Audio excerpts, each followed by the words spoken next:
नमस्कार, मैं हूं सुयश राजपूत और आप सभी का स्वागत है सीजीपीएससी छत्तीसगढ़ सुज्ञान में। आज आप सभी के समक्ष मैं एसआई की परीक्षा से रिलेटेड एक महत्वपूर्ण मुद्दे को लेकर के उपस्थित हुआ हूं और यह मुद्दा, जैसा कि आप सभी देख पा रहे हैं, नक्सलवाद है। नक्सलवाद को लेकर के हमारे मन में बहुत सारी बातें उमड़ती रहती हैं, लेकिन परीक्षा में इस मुद्दे को लेकर के कैसी तैयारी की जाए और किस प्रकार के प्रश्न एसआई की परीक्षा में पूछे जा सकते हैं, इसे लेकर के हम सभी आशंकित हैं। उसी शंका को दूर करने के लिए मैं आप सभी के समक्ष उपस्थित हुआ हूं।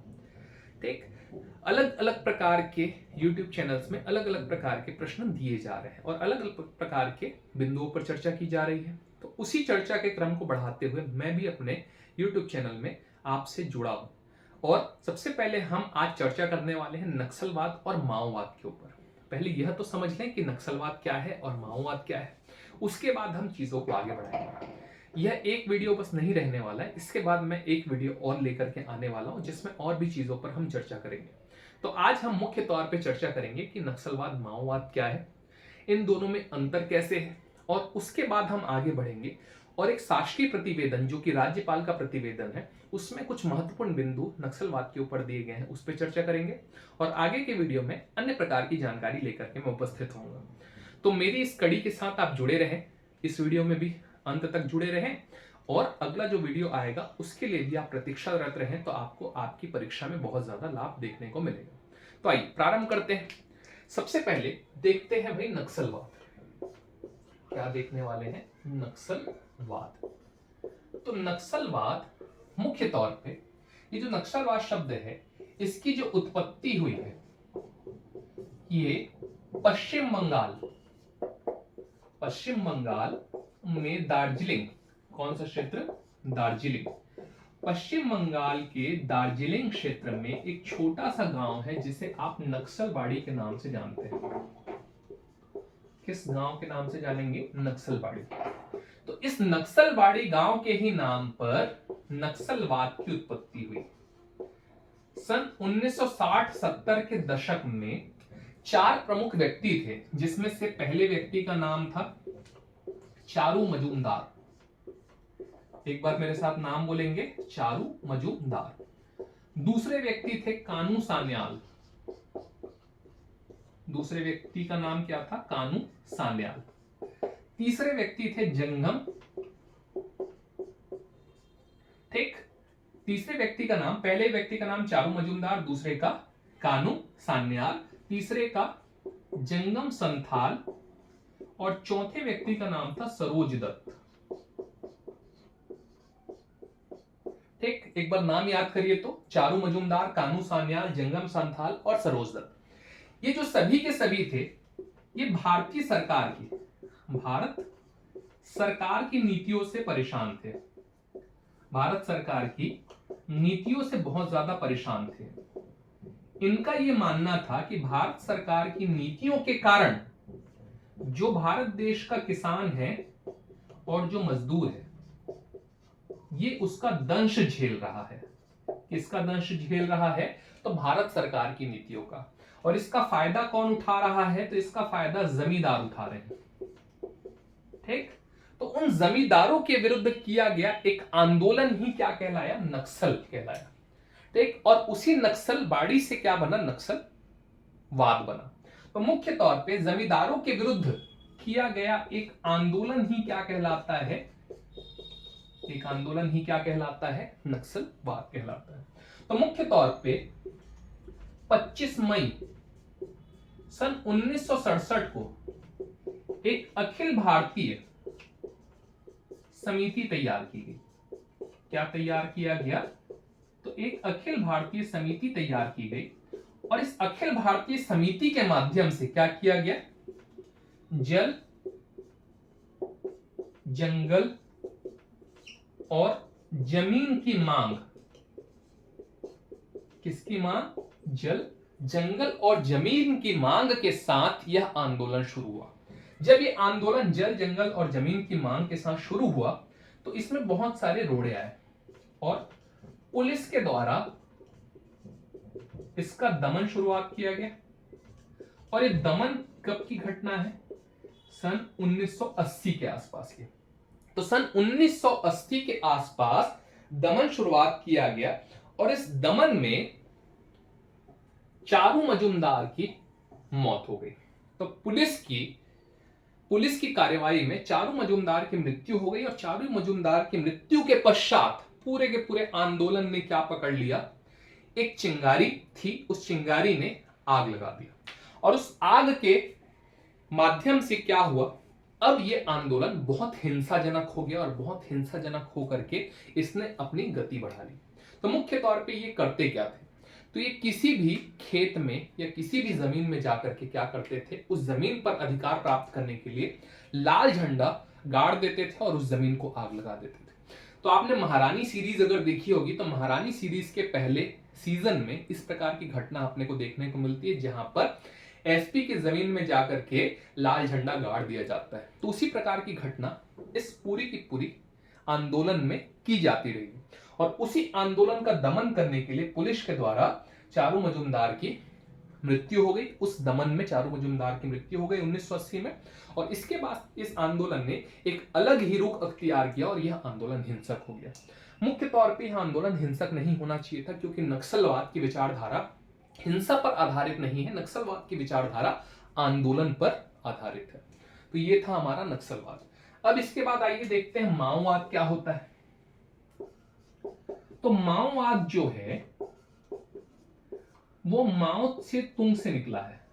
माओ से तुंग, क्या याद रखेंगे भाई, माओ से तुंग का नाम याद। तो माओ से जो तुंग जो थे उनके नाम पर ही इस पूरे के पूरी विचारधारा ने अपना नाम ग्रहण किया और उसे माओवाद के नाम से जाना जाता। तो मुख्य तौर पे माओ जेदांग नामक एक व्यक्ति थे, उस माओ जेदांग की कुछ विचारधारा थी। क्या थी भाई, विचारधारा। उस विचारधारा के अनुयायियों को ही क्या कहा गया, माओ अनुयायियों को ही क्या कहा गया, माओवादी कहा गया। ठीक, इस माओवादी विचारधारा का उद्देश्य क्या था, तो इनका उद्देश्य भी इनके ही समान था। नक्सलवाद का उद्देश्य क्या था, लोगों को, गरीबों को, चाहे वो किसान हो चाहे मजदूर हो, उन्हें उनका हक दिलाना। जबकि इनका भी हक वही था, इनका उद्देश्य भी वही था कि हमें जो सामाजिक और आर्थिक तौर पे पिछड़े हुए लोग हैं उन्हें उनका हक दिलाना है। बस यहां पर रास्ते में अंतर था। यहां पे माओ से तुम कहते हैं कि सत्ता की चाबी बंदूक से निकलती है। कहां से निकलती है, बंदूक से। तो सत्ता की चाबी यदि बंदूक से निकलती है तो आपको समझ आ ही गया होगा कि इनका पूरा का पूरा रास्ता हिंसा पर आधारित था और सीधे सीधे ये सशस्त्र विद्रोह, सशस्त्र क्रांति लाना चाहते थे। तो ये क्रांति लाना चाहते थे और ये आंदोलन के माध्यम से चीजों को बेहतर बनाना चाहते थे। तो ये सत्ता भी किससे हासिल करना चाहते थे, बंदूक से, अर्थात हथियारों से, हिंसा से। ये सामाजिक आर्थिक क्रांति भी कैसे लाना चाहते थे, तो बंदूक से, हिंसा से लाना चाहते थे। तो यही दोनों में बेसिक अंतर है। तो यदि हम यहां पर देखें तो माओवाद क्या है, ठीक, और नक्सलवाद क्या है, ठीक। तो नक्सलवाद जो प्रारंभिक तौर पे था, प्रारंभिक नक्सलवाद की अवधारणा जो थी वो आंदोलन पर आधारित थी। किस पर आधारित थी, आंदोलन पर। वही माओवाद हिंसा पर आधारित था। तो यदि हम नक्सलवाद प्लस हिंसा या खून ऐसा लिख दें तो हमें क्लियर हो जाएगा कि माओवाद क्या है। तो इस प्रकार हम समझ सकते हैं कि नक्सलवाद और माओवाद में अंतर क्या है। इसके बाद हम आगे बढ़ते हैं और आगे बढ़ करके देखते हैं कि छत्तीसगढ़ में कौन कौन से जिले केंद्र के अति संवेदनशील जिलों में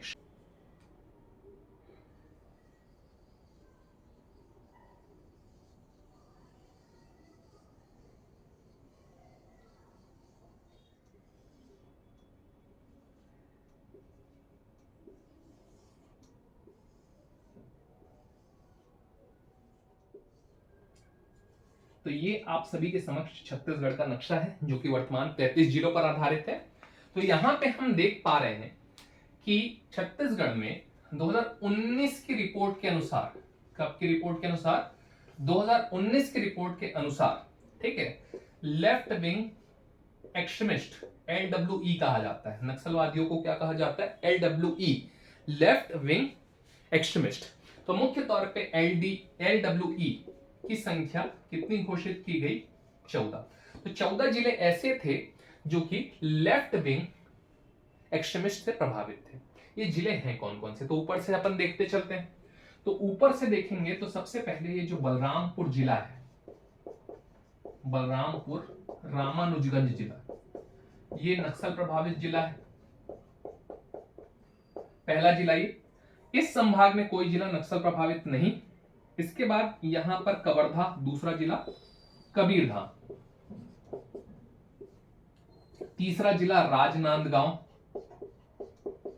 तीसरा जिला कौन सा, राजनांदगांव, चौथा जिला बालोद, पांचवा जिला धमतरी, छठवां जिला गरियाबंद और सातवां जिला महासमुंद। तो इस प्रकार आप देख पा रहे हैं कि 7 जिले हो गए, बलरामपुर रामानुजगंज 1, कवर्धा 2, राजनांदगांव 3, बालोद 4, धमतरी 5, गरियाबंद 6 और महासमुंद 7। इसके बाद अगला जिला है कांकेर, उत्तरी बस्तर कांकेर। अगला जिला है नारायणपुर जो कि 8वां 9वां। इसके बाद है बीजापुर 10वां, 11वां है सुकमा, 12वां है दंतेवाड़ा, 13वां है बस्तर और 14वां जिला है कोंडागांव। तो इस प्रकार 2019 की रिपोर्ट के अनुसार हमने ये पाया कि इतने सारे जिले क्या हैं, लेफ्ट विंग एक्सट्रीमिस्ट से प्रभावित हैं। इसके बाद सन 2022 के अप्रैल माह में एक रिपोर्ट आई और उस रिपोर्ट में कहा गया कि कोंडागांव को केंद्र सरकार ने लेफ्ट विंग एक्सट्रीमिस्ट से प्रभावित जिलों की सूची से हटा दिया है।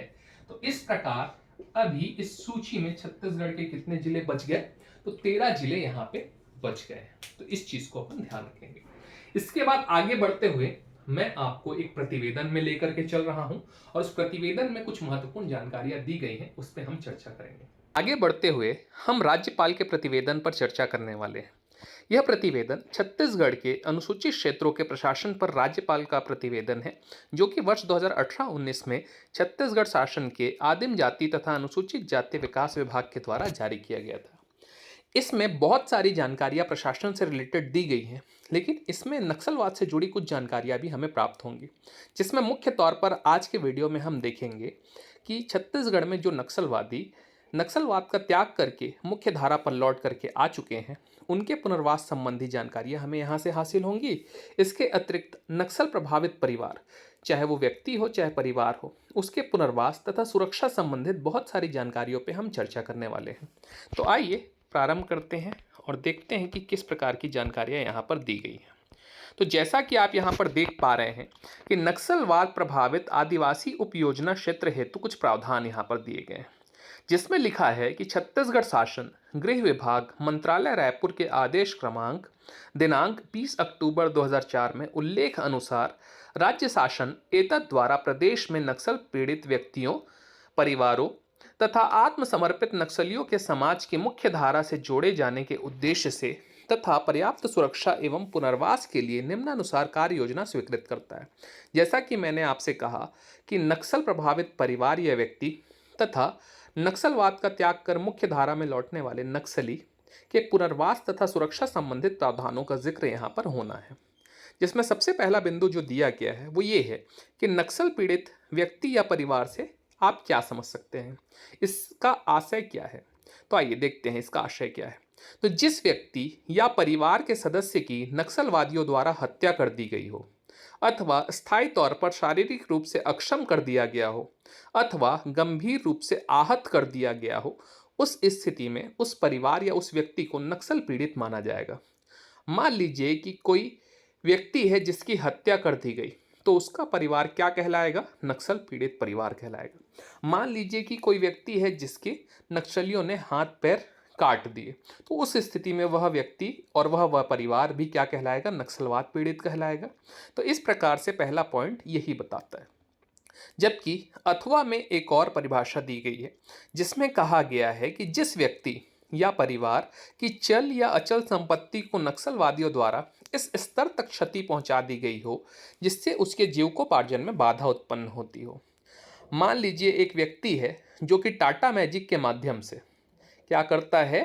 टाटा मैजिक के माध्यम से परिवहन का संचालन करता है। इसका मतलब रायपुर से दुर्ग को जोड़ना, उदाहरण के तौर पे हम समझ सकते हैं कि रायपुर से दुर्ग को जोड़ने के वाली सड़क पे टाटा मैजिक का संचालन करके वो यातायात सुविधा, परिवहन की सुविधा प्रदान करता है। लेकिन नक्सलियों के द्वारा उसके टाटा मैजिक को आग लगा दिया गया। उस स्थिति में उसके जीविकोपार्जन पर एक संकट उत्पन्न हो गया और उस संकट को देखते हुए, चूंकि नक्सलियों द्वारा उसके जीविकोपार्जन पर संकट उत्पन्न कर दिया गया है, वह व्यक्ति नक्सल पीड़ित कहलाने वाला है। तो इस प्रकार हम समझ सकते हैं कि किसी की मृत्यु कर दी तो वह परिवार नक्सल पीड़ित, हत्या कर दी तो वह परिवार नक्सल पीड़ित, किसी व्यक्ति की चल अचल संपत्ति को नुकसान पहुंचा दिया जो कि जीविकोपार्जन में वह उपयोग ले रहा था, तो वो भी नक्सल पीड़ित कहलाएगा। शारीरिक तौर पे अक्षम कर दिया गया हो या आहत कर दिया गया हो, तो उस स्थिति में भी उसे क्या कहा जाएगा? नक्सल पीड़ित परिवार या व्यक्ति कहा जाएगा। दूसरा बिंदु दिया गया है जिसमें लिखा गया कि पुनर्वास से संबंधित कार्य योजना को कार्यान्वित करने व समीक्षा करने के लिए जिला स्तर पर कलेक्टर की अध्यक्षता में एक समिति का गठन किया जाएगा। तो अब क्या है? पुनर्वास। पुनर्वास से संबंधित कार्य योजना को कार्यान्वित व समीक्षा करने के लिए कलेक्टर की अध्यक्षता में एक समिति गठित की जाएगी। तो समझने योग्य बात यह है कि अध्यक्ष कौन है? तो कलेक्टर। किस समिति का? तो पुनर्वास के देखरेख करने के लिए। तो पुनर्वास को कार्यान्वित करना है और उसकी देखरेख और समीक्षा करना है, ये किसका काम है? कलेक्टर की अध्यक्षता में एक समिति का। इस समिति में अन्य कौन कौन होने वाले हैं? इसमें जिले का पुलिस अधीक्षक होने वाला है, मतलब एसपी होंगे, संबंधित वन मंडलाधिकारी होंगे, मुख्य कार्यपालन अधिकारी जिला पंचायत होंगे, मतलब जिला पंचायत के सीईओ होंगे, उप संचालक कृषि होंगे, उप संचालक शिक्षा होंगे, सहायक आयुक्त आदिवासी विकास शामिल होंगे। मतलब प्रमुख अधिकारियों को मिलाकर के एक समिति का गठन किया गया है जो नक्सल पीड़ित, नक्सल प्रभावित परिवारों के पुनर्वास की जिम्मेदारी निभाएंगे। अब इसमें क्या लिखा? अगला पॉइंट कि पीड़ित परिवार में परिवार के मुखिया तथा वैध उत्तराधिकारी ही राहत सहायता राशि प्राप्त करने का हकदार होगा। तो ये एक महत्वपूर्ण बिंदु है जिसे परीक्षा में एमसीक्यू के तौर पे, वस्तुनिष्ठ प्रश्न के तौर पे पूछा जा सकता है कि पीड़ित परिवार, नक्सल पीड़ित परिवार में किस व्यक्ति को लाभ प्राप्त करने का अधिकार है या सहायता राशि प्राप्त करने का हकदार है। तो यहाँ पर कौन है? परिवार का मुखिया या तो वैध उत्तराधिकारी, उसे ही क्या मिलेगा? राहत राशि प्रदान की जाएगी। अगला बिंदु क्या कहता है? अगला बिंदु कहता है कि नक्सल पीड़ित एवं आत्मसमर्पित नक्सली व्यक्तियों द्वारा पुनर्वास हेतु आवेदन पुलिस अधीक्षक को प्रस्तुत किए जाने पर पुलिस अधीक्षक प्रकरण की वस्तु स्थिति का स्वयं परीक्षण कर आवश्यक दस्तावेजों सहित कलेक्टर को अपने अभिमत के साथ अग्रेषित करेगा। तो दोनों ही स्थिति में मान लीजिए कि वो नक्सल पीड़ित है या आत्मसमर्पण करने वाला नक्सली, जब ये कलेक्टर को आवेदन प्रस्तुत करेगा कि भाई मैं वापस से मुख्य धारा में लौटना चाहता हूं या मुझे नक्सली घटना से मैं प्रभावित हूं, तो उस स्थिति में पुलिस अधीक्षक एसपी क्या करेंगे? तो पूरी की पूरी वस्तु स्थिति की जांच स्वयं करेंगे और वस्तु स्थिति की जांच करने के पश्चात एक रिपोर्ट तैयार करके कलेक्टर को अग्रेषित करेंगे, अर्थात कलेक्टर के पास भेजेंगे, जिसमें उनका व्यक्तिगत सुझाव होगा जो कि उन्होंने जांच के पश्चात पाया है। अब उसके बाद कलेक्टर क्या करेंगे? तो कलेक्टर के पास आवेदन पत्र आने पर वे पुलिस अधीक्षक से सुसंगत जानकारी प्राप्त कर पुनर्वास हेतु कार्यवाही प्रारंभ करें। मतलब जब कलेक्टर के पास क्या पहुंचा? वो लेटर पहुंचा जिसमें किसी नक्सल पीड़ित परिवार के पुनर्वास की बात थी। तो उन्होंने कलेक्टर ने एसपी से सुसंगत जानकारी, मतलब क्या ये सत्य है या क्या इसमें तथ्य सही हैं, इस प्रकार की समस्त जानकारियां प्राप्त करके क्या इस व्यक्ति को लाभ दिया जाना चाहिए, इस परिवार को वास्तविकता में पुनर्वास की आवश्यकता है, इस प्रकार के प्रश्नों का उत्तर प्राप्त करके कलेक्टर कार्यवाही प्रारंभ करेंगे। अगला बिंदु क्या दिया गया है? अगला बिंदु दिया गया है कि पुनर्व्यवस्थापन की कार्यवाही 90 दिन के अंदर पूरी कर ली जाएगी। अर्थात यदि किसी व्यक्ति का पुनर्वास करना है तो आवेदन आने, कलेक्टर के पास आवेदन पहुंचने के 90 दिन के भीतर क्या कर ली जाएगी? पूरी की पूरी कार्यवाही पूर्ण कर ली जाएगी। इसके लिए संबंधित सभी विभागाध्यक्षों को अवगत कराया जाएगा तथा प्रत्येक विभाग उपरोक्त समयावधि में अपने विभाग से संबंधित कार्यवाही पूर्ण करेगा। तो इसमें कुछ समझने लायक है नहीं। राज्य स्तर पर एक अंतर विभागीय समिति अपर मुख्य सचिव या प्रमुख सचिव गृह की अध्यक्षता में होगी, जो प्रदेश के सभी ऐसे पुनर्व्यवस्थापन के प्रकरण जो इस योजना के अंतर्गत बनाए गए होंगे की प्रगति की समीक्षा करेंगे।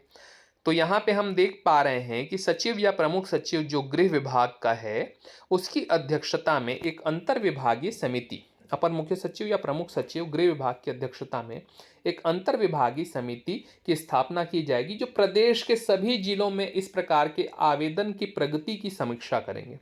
तो ये भी बात समझ में आ गई।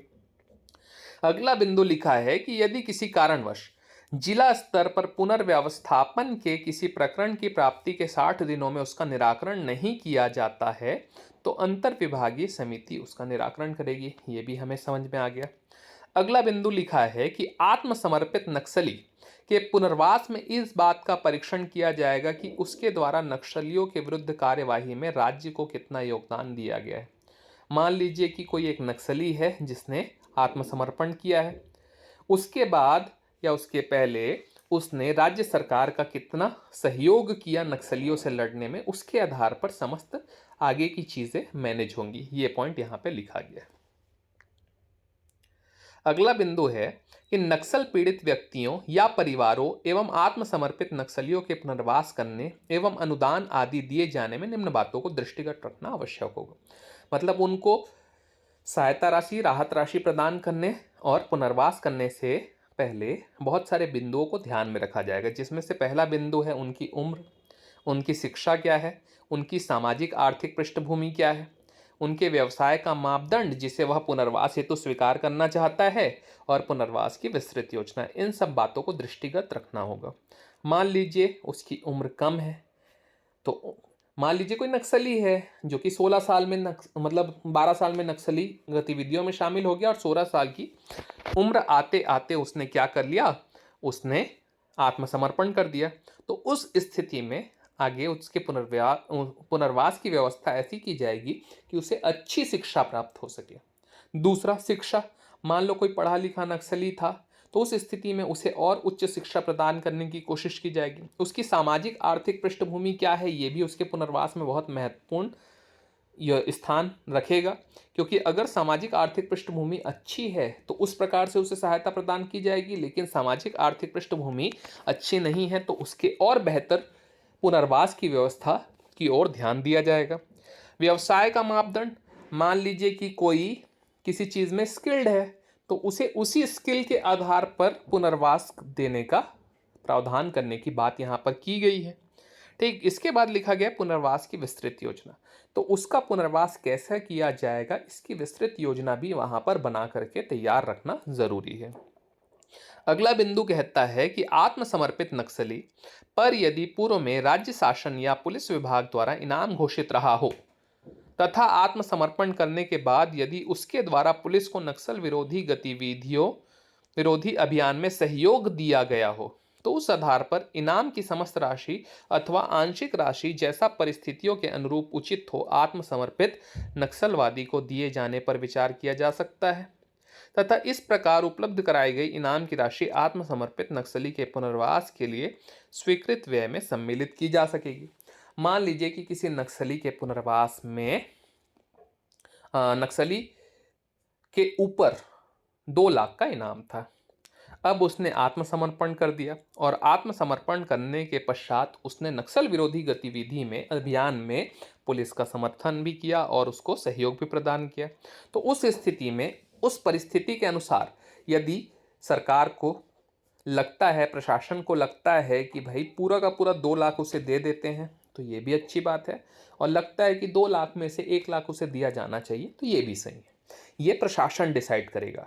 दूसरी बात, मान लीजिए उसको 5 लाख दिया जाना था, तो 5 लाख में से 1 लाख उसी इनाम से उसमें जुड़ गया और बाकी 4 लाख उसको सरकार देगी। इस प्रकार यहाँ पे व्यवस्था की गई है।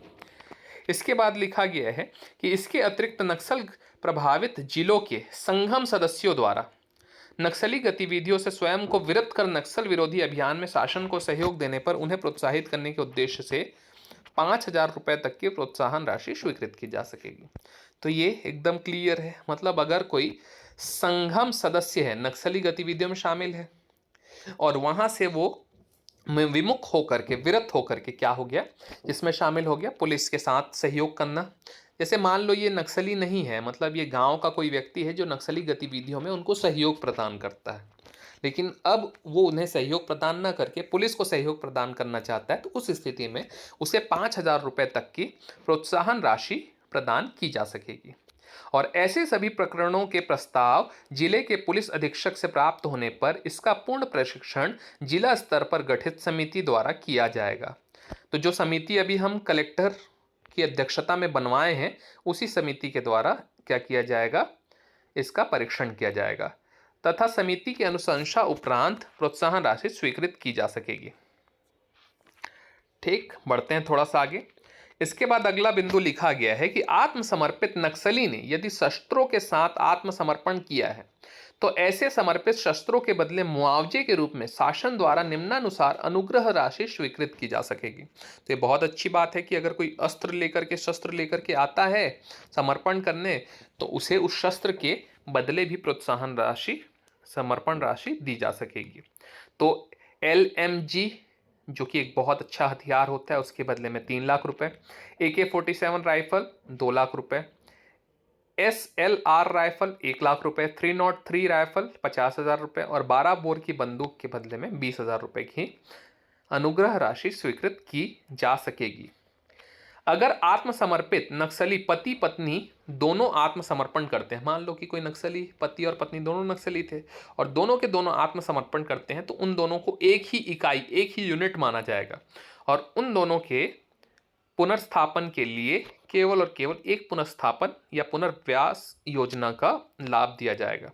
अगला, आत्मसमर्पित नक्सली एवं नक्सल पीड़ित व्यक्तियों को ग्रामीण विकास विभाग की आवास एवं स्वरोजगार संबंधी विभिन्न प्रचलित योजनाओं के अंतर्गत पात्रता अनुसार प्राथमिकता देते हुए सहायता दी जाएगी। क्लियर है पॉइंट। जिन जिलों विकास खंडों का चयन राष्ट्रीय सम विकास योजना छत्तीसगढ़ गरीबी उन्मूलन परियोजना के अंतर्गत किया गया है, वहां इन योजनाओं के अंतर्गत APL परिवार के हितग्राहियों को स्वरोजगार हेतु आवश्यकता अनुसार ऋण तथा अनुदान उपलब्ध कराने में जिला कलेक्टर द्वारा प्राथमिकता दी जाएगी। ये भी क्लियर है। अगला पॉइंट, नक्सल पीड़ित व्यक्ति या परिवार एवं आत्मसमर्पित नक्सलवादी जिसके पास जीविकोपार्जन का कोई साधन ना हो, नक्सल प्रभावित जिले में से किसी स्थान पर कृषि योग्य भूमि आवंटन हेतु निवेदन कर सकेंगे। मान लीजिए कि मैं आत्मसमर्पित नक्सली हूं और मेरे पास जीविकोपार्जन का कोई साधन नहीं है, तो मैं नक्सल प्रभावित जिले में ही क्या कर सकता हूं, किसी भूमि के आवंटन के लिए निवेदन कर सकता हूं। संबंधित विभाग की यह जिम्मेदारी होगी कि इन व्यक्तियों को यथासंभव वरीयता क्रम में भूमि उपलब्धता अनुसार आवंटित की जाएगी। साथ ही भूमि आवंटन करते समय इनकी सुरक्षा के दृष्टिकोण को भी ध्यान में रखा जाएगा। ठीक है, क्यों? क्योंकि अगर मैं आत्मसमर्पण करने वाला नक्सली हूं, तो उस स्थिति में अब मुझे नक्सलियों से भय है, खतरा है, तो भाई मुझे किसी ऐसे जगह पे जमीन आवंटित की जाए जहां पे उन नक्सलियों की पहुंच से मैं दूर रहूं। इस प्रकार की बात यहाँ पे लिखी गई है। इसके क्रियान्वयन के लिए यदि आवश्यक होगा तो संबंधित विभाग अपने वर्तमान नियमों में आवश्यक संशोधन कर सकेंगे। तो एक प्रक्रिया है। ऐसे प्रकरणों में यदि आवश्यक हो तो नक्सली पीड़ित व्यक्ति को सुरक्षा की दृष्टि से उसके स्वयं के भूमि के बदले में दूसरे स्थान में समतुल्य भूमि उपलब्धता अनुसार दी जा सकेगी। ये भी बहुत अच्छी बात है। जैसा कि मैंने अभी कुछ समय पहले आपसे कहा कि नक्सलियों से अब भय आत्मसमर्पण करने वाले नक्सली को भी है, क्योंकि वो उनका भेद जानता है और उस भेद को ना खोल दे, इसके लिए वो नहीं चाहते हैं कि भाई यहाँ पे हो, तो उस स्थिति में अगर उनकी भूमि किसी ऐसे क्षेत्र में है जो नक्सलियों के पहुंच में है, तो उस स्थिति में उनको किसी दूसरे स्थान पे समतुल्य अर्थात सामान्य मूल्य की भूमि उपलब्ध कराने की व्यवस्था राज्य शासन द्वारा की जाएगी। इस प्रकार की व्यवस्था यहाँ पे दी गई। अगला, यदि नक्सल पीड़ित व्यक्ति आत्मसमर्पित नक्सली द्वारा वन क्षेत्र या राजस्व भूमि निवास अथवा कृषि हेतु अतिक्रमित की गई है, तो पात्रता अनुसार भूमि व्यवस्थापन की कार्यवाही की जाएगी। आवश्यक होने पर संबंधित विभाग अपने वर्तमान नियमों में संशोधन कर सकेंगे। वन भूमि में व्यवस्थापन के लिए वन संरक्षण अधिनियम 1980 के अंतर्गत भारत सरकार द्वारा निर्धारित की गई कट ऑफ तिथियां यथावत रहेंगी। ये भी क्लियर पॉइंट है। अगला, सुरक्षा तथा अन्य कारणों को ध्यान में रखते हुए यदि शहरी क्षेत्र में पुनर्वास करना आवश्यक हो, तो शहरी योजनाओं के अंतर्गत लाभ पाने हेतु शहरी क्षेत्रों में आवास तथा स्वरोजगार की प्रचलित योजनाओं के अंतर्गत नजूल प्लॉट उपलब्ध कराने की कार्यवाही प्राथमिकता के आधार पर की जाएगी। तो ये भी क्लियर है कि अगर सुरक्षा का दृष्टिकोण से उस क्षेत्र में नहीं रह सकते, तो शहरी क्षेत्रों में भी उनके लिए व्यवस्था की जाने की बात यहाँ पर की जा रही। अगला, यदि आत्मसमर्पित नक्सली और नक्सल पीड़ित व्यक्ति शिक्षित है और शिक्षक कर्मचारी नियुक्त होने की पात्रता रखता है, तो ऐसे प्रकरणों में उनकी नियुक्ति उसी पद्धति से की जाएगी जिस पद्धति से विशेष रूप से कमजोर जनजाति समूह अर्थात विशेष पिछड़ी जनजाति के व्यक्ति की नियुक्ति की जाती है। तो ये भी बहुत बेहतर व्यवस्था है कि भाई अगर वो शिक्षक या कर्मचारी नियुक्त होने के लिए पात्र है, तो उस स्थिति में उसके लिए उसी प्रकार की व्यवस्था की जाएगी जो कि विशेष पिछड़ी जनजातियों के लिए की जाती है।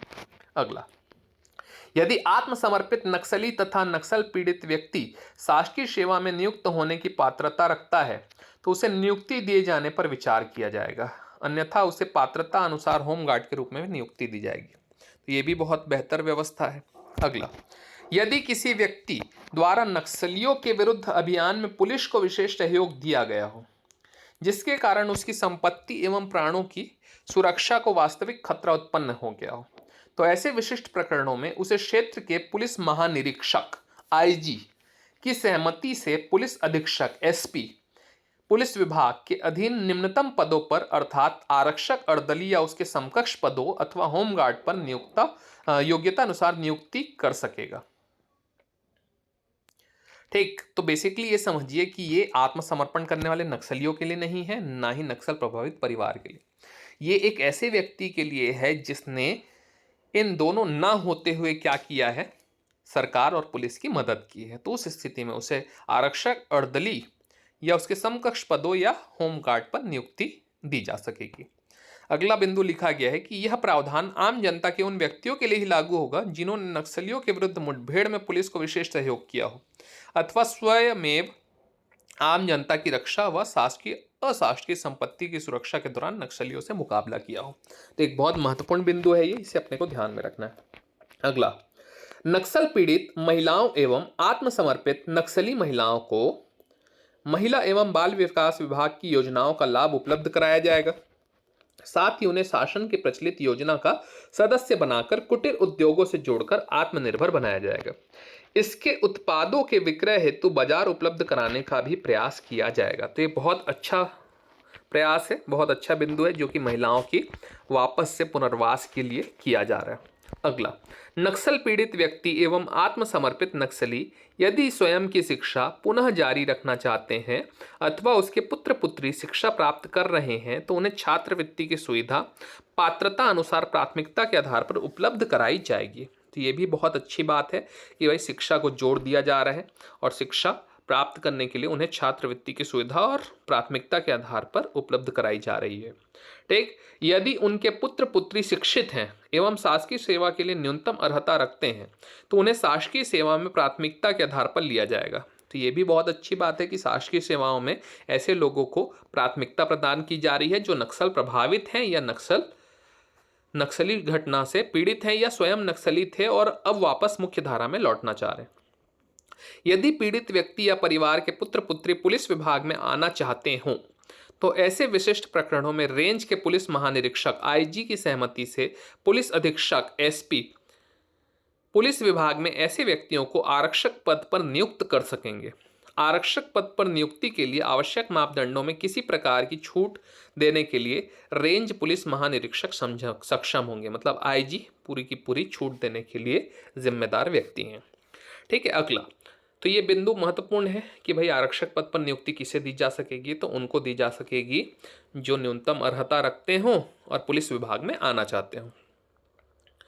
मृतक के परिवार में ऐसे कम उम्र के बच्चे जो 18 वर्ष से कम के हों और अध्ययनरत हों, उन्हें समीप के आश्रम में रहने की सुविधा एवं छात्रवृत्ति ठीक उसी प्रकार उपलब्ध कराई जाएगी जैसे अनुसूचित जाति, अनुसूचित जनजाति के बच्चों को उपलब्ध कराई जाती है। तो ये भी बहुत महत्वपूर्ण बिंदु है ना। अगला, मृतक के आश्रित परिवार के सदस्यों में से किसी एक सदस्य को यदि उक्त परिवार का कोई सदस्य शासकीय सेवा में ना हो तथा वह शासकीय सेवा में नियुक्त होने की पात्रता रखता हो तो शासकीय सेवा में नियुक्त किए जाने पर विचार किया जाएगा। तो अगर कोई मर गया नक्सली घटना में, उस स्थिति में यदि उसके परिवार का कोई सदस्य शासकीय सेवा में ना हो और कोई सदस्य शासकीय सेवा में जाने की न्यूनतम अर्हता रखता हो तो उस पर विचार किया जाएगा। अगला, ठीक, नक्सली हिंसा में मारे गए आम नागरिकों के आश्रित परिवारों को प्रति मृतक व्यक्ति रुपए 1 लाख के मान से राहत सहायता राशि आश्रित परिवार को गृह विभाग के बजट से प्रदान की जाएगी, है ना। मतलब यदि कोई आम आदमी नक्सली गतिविधि में मारा जाता है तो उसके लिए आश्रित परिवार को प्रति मृतक व्यक्ति 1 लाख रुपए की सहायता राशि प्रदान की जाती है। ठीक, इस राशि को आश्रित परिवार को प्रदान करने के लिए राशि का आहरण एवं संवितरण जिला कलेक्टर द्वारा किया जाएगा। जिला कलेक्टर का यह दायित्व होगा कि घटना के 1 सप्ताह के भीतर पूरी राशि का भुगतान नक्सली पीड़ित परिवार को हो जाए। राशि के आहरण हेतु जिला कलेक्टर बजट आवंटन की प्रतीक्षा नहीं करेंगे। उक्त बजट शीर्ष से राशि आहरण एवं वितरण कर गृह विभाग एवं वित्त विभाग को इसकी सूचना 3 दिवस के भीतर भेजेंगे। ठीक, तो एकदम क्लियर है कि भाई वेट नहीं करना है, कलेक्टर क्या करेगा, अपने बजट से भेज देगा, उसके बाद वापस सूचना देगा और सूचना के बाद वित्तीय वर्ष के प्रथम, द्वितीय या तृतीय अनुपूरक अनुमान में उसका प्रावधान कर लिया जाएगा। ठीक, अगला, यदि नक्सली गतिविधियों के कारण किसी व्यक्ति को शारीरिक क्षति पहुंचाई गई हो और वह विकलांग हो गया हो तो उसके आश्रित परिवार के बच्चों को वे सुविधाएं ठीक उसी प्रकार उपलब्ध कराई जाएंगी जो कि नक्सली गतिविधियों के कारण किसी मृतक परिवार के आश्रित परिवार को उपलब्ध कराई जा रही। ठीक, तो ये भी एकदम क्लियर है कि बहुत महत्वपूर्ण बिंदु है ये। ठीक, अगला, नक्सली हिंसा में किसी आम नागरिक के शारीरिक रूप से अपंग होने, गंभीर रूप से घायल होने पर किसी व्यक्ति की संपत्ति को आंशिक रूप से या पूर्ण रूप से क्षति होने पर उन्हें निम्नानुसार राहत सहायता राशि गृह विभाग के बजट के अनुसार प्रदान की जाएगी, जिसमें घायल को स्थायी असमर्थ होने पर 50,000 रुपये और गंभीर घायल होने पर 10,000 रुपये। स्थायी संपत्ति, मकान, दुकान आदि पर नुकसान पहुंचने पर कच्चे मकान होने पर 10,000 और पक्के मकान होने पर 20,000 रुपये। चल संपत्ति, अनाज, कपड़े, घरेलू सामान आदि के नुकसान पे 5,000 रुपये। जीविकोपार्जन के साधन की क्षति जैसे बैलगाड़ी, नाव, टाटा मैजिक आदि पे 10,000 रुपये। ठीक है, टाटा मैजिक उसमें 10,000 में नहीं आएगा भाई, इसमें आएगा ना। जीविकोपार्जन के साधन की क्षति जैसे ट्रैक्टर, जीप, टाटा मैजिक आदि उस पर 25,000 रुपये। तो बैलगाड़ी, नाव आदि पे 10,000 रुपये, ट्रैक्टर, जीप पे 25,000, अनाज, कपड़े, घरेलू सामान पे 5,000, पक्के मकान पे 20,000, कच्चे मकान पे 10,000, गंभीर रूप से घायल पे 10,000 और स्थायी असमर्थ होने पे 50,000 रुपये की राशि प्रदान की जाएगी। अगला बिंदु, नक्सली गतिविधियों के कारण किसी व्यक्ति की संपत्ति को आंशिक रूप से या पूर्ण रूप से कोई क्षति पहुंचती है तो ऐसी संपत्ति की बीमा राशि को छोड़ करके उचित मुआवजा दिया जाएगा।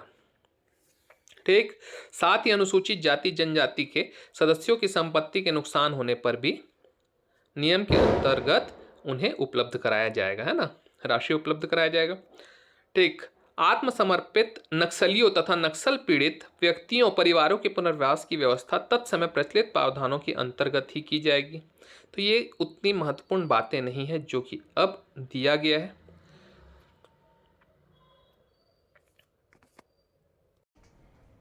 इस प्रतिवेदन के माध्यम से हमने छत्तीसगढ़ में पुनर्वास जो कि नक्सलवादी जो कि आत्मसमर्पण कर चुके हैं और ऐसे व्यक्ति जो नक्सल प्रभावित हैं इन सब से जुड़ी महत्वपूर्ण जानकारियां, उनके पुनर्वास की सारी व्यवस्थाओं के बारे में जानकारी प्राप्त की। इसके बाद हम अगले वीडियो में और भी बहुत महत्वपूर्ण चीजें लेकर के आने वाले हैं। तो इस वीडियो को यहाँ तक देखने के लिए बहुत बहुत धन्यवाद। तो मिलते हैं अगले वीडियो में, जहाँ पे और भी महत्वपूर्ण जानकारियां होने वाली है। बहुत बहुत धन्यवाद।